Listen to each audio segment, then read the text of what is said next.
Hola con todos, hoy les voy a hablar sobre el caso Lagrande, cuya sentencia fue emitida el 27 de junio del 2001 por la Corte Internacional de Justicia, en adelante la Corte, teniendo como parte actora a Alemania y como parte demandada a los Estados Unidos de América.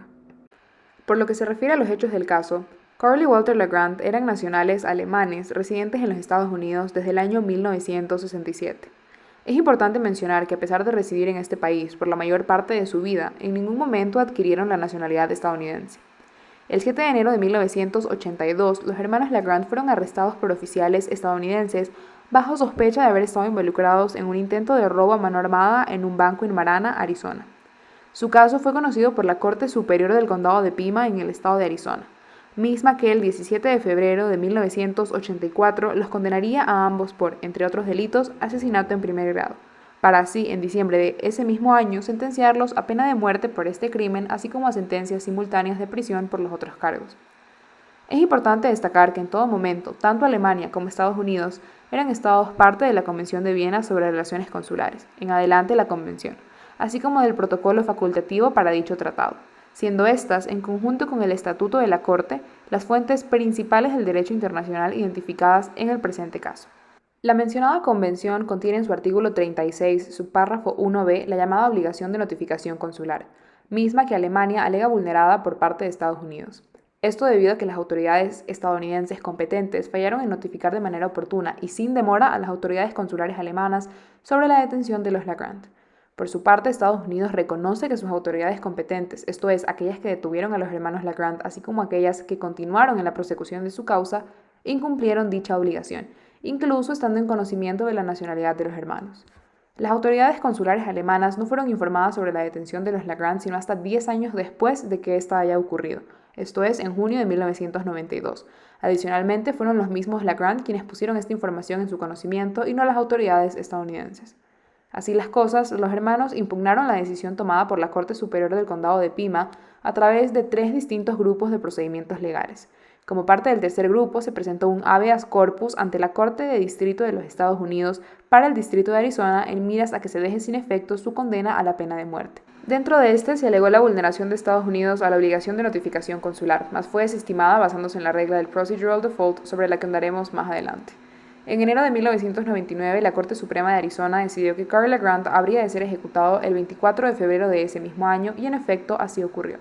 Por otro lado, el 2 de marzo de 1999, un día antes de la fecha prevista para la ejecución de Walter Lagrande, Alemania presentó en la Secretaría de la Corte la demanda por la que se iniciaría el procedimiento internacional, solicitando que Estados Unidos tome todas las medidas necesarias para evitar la ejecución de Walter.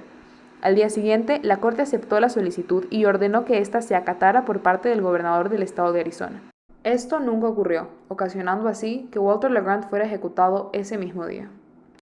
Ahora pasaremos a la identificación de los sujetos del derecho internacional que intervienen en este caso. En primer lugar, tanto Alemania como Estados Unidos configuran sujetos plenos del derecho internacional, toda vez que son estados y por lo tanto poseen en su totalidad los derechos y deberes reconocidos por el ordenamiento jurídico internacional. Por otro lado, Karl y Walter Lagrande son, en este caso en particular, sujetos limitados del derecho internacional. Esto debido a que la Convención les ha reconocido un rasgo de subjetividad al hacerlos beneficiarios de la normativa internacional. Concretamente, la Corte cita el artículo 36, párrafo 1b de la Convención, cuando ésta menciona que "The said authorities shall inform the person concerned without delay of his rights under this paragraph", haciendo énfasis en his rights, es decir, en los derechos de la persona independientemente del derecho del Estado. Ante ello, la Corte concluye que el artículo 36, subpárrafo 1b, crea derechos individuales que pueden ser invocados ante esta Corte por el Estado nacional de la persona detenida, y que estos derechos fueron violados en el presente caso. De manera que si bien reconoce a Karl y Walter como beneficiarios de la norma, no los faculta para presentar una reclamación internacional. La subjetividad reconocida a los individuos por la Convención, como menciona la autora Sabina Veneciano, es una conclusión compartida por la Corte Interamericana de Derechos Humanos, misma que considera que el artículo 36 incluye la obligación de reconocer el derecho correlativo del nacional del Estado para obtener asistencia. Como siguiente punto, analizaremos la regla del procedural default como un obstáculo para el cumplimiento de la obligación de notificación consular, constituyendo esta violación el elemento objetivo de la responsabilidad internacional en la que incurre Estados Unidos. El defecto procesal, como lo menciona la autora Laura Gaston, ocurre cuando el incumplimiento por parte de un prisionero de una norma procesal estatal da como resultado que el tribunal estatal se niega a considerar el reclamo sustantivo de este prisionero. En este caso, el error procesal consistió en que no se había planteado la cuestión de la obligación de notificación consular en ninguno de los procedimientos en los tribunales estatales previo a llegar a la instancia federal al presentar ante la Corte de Distrito de los Estados Unidos para el Distrito de Arizona el mencionado habeas corpus, que tenía como propósito desvirtuar la sentencia de muerte impuesta a los hermanos. Al respecto, la Corte manifiesta que en sí misma la norma no viola el artículo 36 de la Convención, pero que Estados Unidos llega a vulnerar la obligación internacional cuando, invocando la norma procesal, no permite al detenido impugnar una sentencia, alegando, y al amparo del artículo 36, subpárrafo 1 de la Convención, que las autoridades nacionales competentes no cumplieron con su obligación de proporcionar la información consular requerida sin demora, impidiendo así a la persona buscar y obtener asistencia consular de su país de origen, siendo esto lo que ocurrió en el presente caso.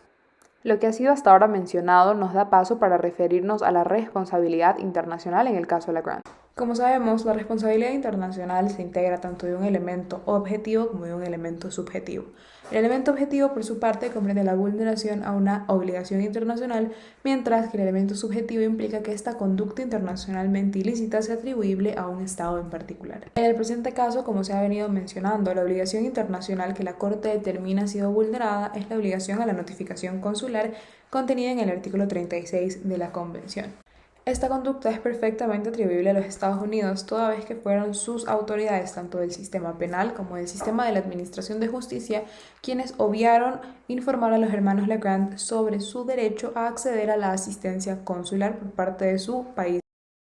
De hecho, el autor Jeremy White menciona que la base del argumento de Alemania es que a partir de la aplicación de normas del derecho interno como la regla del procedural default, Estados Unidos no dio pleno efecto a aquellos derechos reconocidos en el artículo 36 de la Convención. De manera que no únicamente reconoce la vulneración al derecho internacional, sino que adicionalmente la atribuye a la aplicación de normas del derecho estadounidense, tal como lo es la regla del procedural default o defecto procesal.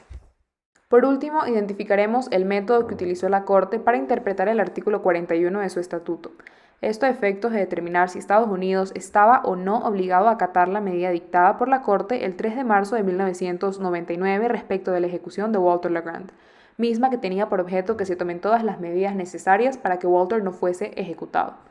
En virtud de ello, la Corte dispone que del objeto y fin del estatuto, así como de los términos del artículo 41 leídos en su contexto, se desprende que la facultad de indicar medidas provisionales implica que tales medidas deben ser vinculantes, en tanto que la facultad en cuestión se basa en la necesidad, cuando las circunstancias así lo requieran, de salvaguardar y evitar perjuicios a los derechos de las partes determinados por la sentencia definitiva de la Corte. Por lo tanto, el argumento de que las medidas provisionales indicadas en el artículo 41 podrían no ser vinculantes sería contrario al objeto y fin de ese artículo, mismo que involucra la protección de los derechos de las partes involucradas en la controversia, tal como lo era Walter LaGrant al momento en que fueron dictadas las medidas que Estados Unidos omitió acatar. Así, es posible concluir que la Corte recurre al método teleológico para interpretar este artículo de su estatuto y resolver la tercera alegación de Alemania. Finalmente, la Corte declara la responsabilidad internacional de Estados Unidos por el incumplimiento de la obligación de notificación consular.